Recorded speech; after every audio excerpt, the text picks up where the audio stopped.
Assalamualaikum warahmatullahi wabarakatuh. Sahabat beriman, akhir zaman merupakan masa yang mendekati terjadinya hari kiamat. Dan seperti diketahui, jika tentang terjadinya hari kiamat sudah tertulis di dalam Al-Quran dan Al-Hadis. Dan tanda-tanda yang dijelaskan tersebut sudah terjadi. Bahkan bisa disimpulkan bahwa kita sedang menanti datangnya tanda kiamat besar. Jelang terjadinya kiamat besar, maka akan terjadi petaka dan huru-hara yang akan melanda manusia, khususnya umat Islam.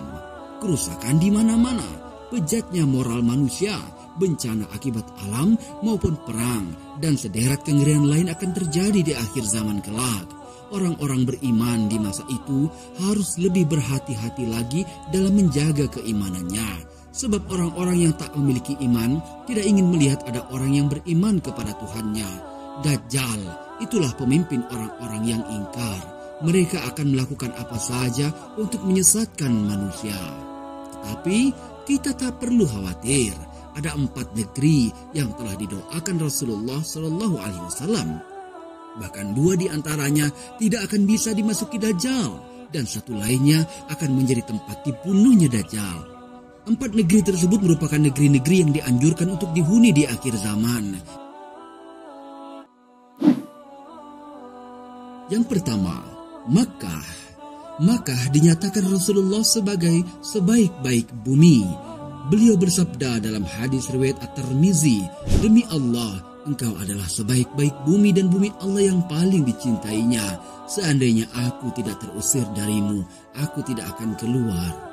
Ketika Dajjal muncul dan membuat kerusakan di mana-mana, Makkah merupakan negeri yang tidak bisa dimasuki oleh Dajjal. Dalam hadis Fatimah bin Qais radhiyallahu anha disebutkan bahwa Dajjal mengatakan, "Aku akan keluar dan menelusuri muka bumi. Tidakkah aku membiarkan suatu daerah kecuali pasti aku singgahi dalam masa 40 malam, kecuali Makkah dan Thaibah Madinah. Kedua kota itu diharamkan bagiku. Tatkala aku ingin memasuki salah satu dari 2 kota tersebut, malaikat menemuiku dan menghadangku dengan pedangnya yang mengkilap, dan di setiap jalan bukit ada malaikat yang menjaganya."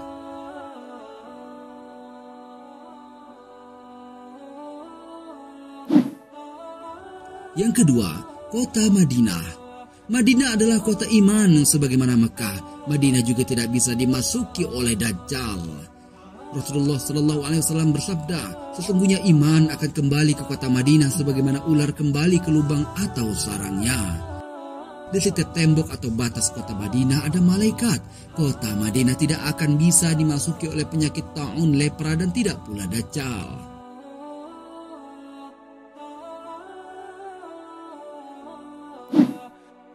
Yang ketiga, Yaman.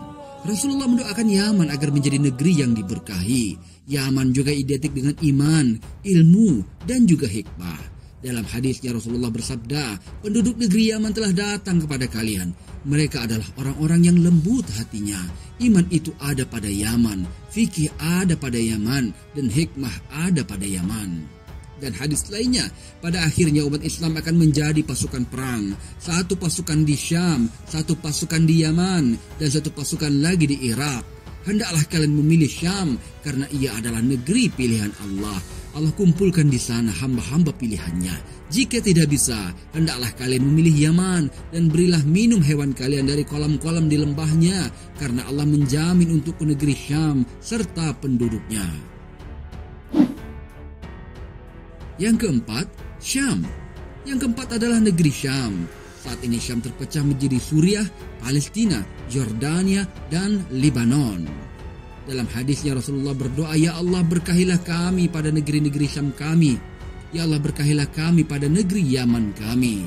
Dalam hadis yang lain disebutkan bahwa Dajjal tidak bisa memasuki Masjid Al-Aqsa Palestina yang juga merupakan bagian dari Syam. Dalam hadis riwayat Ahmad yang sahih, Dajjal tidak akan masuk ke dalam 4 masjid, Masjidil Ka'bah atau Masjidil Haram, Masjid Rasul, Masjid Nabawi, Masjid Al-Aqsa, dan juga Masjid At-Tur.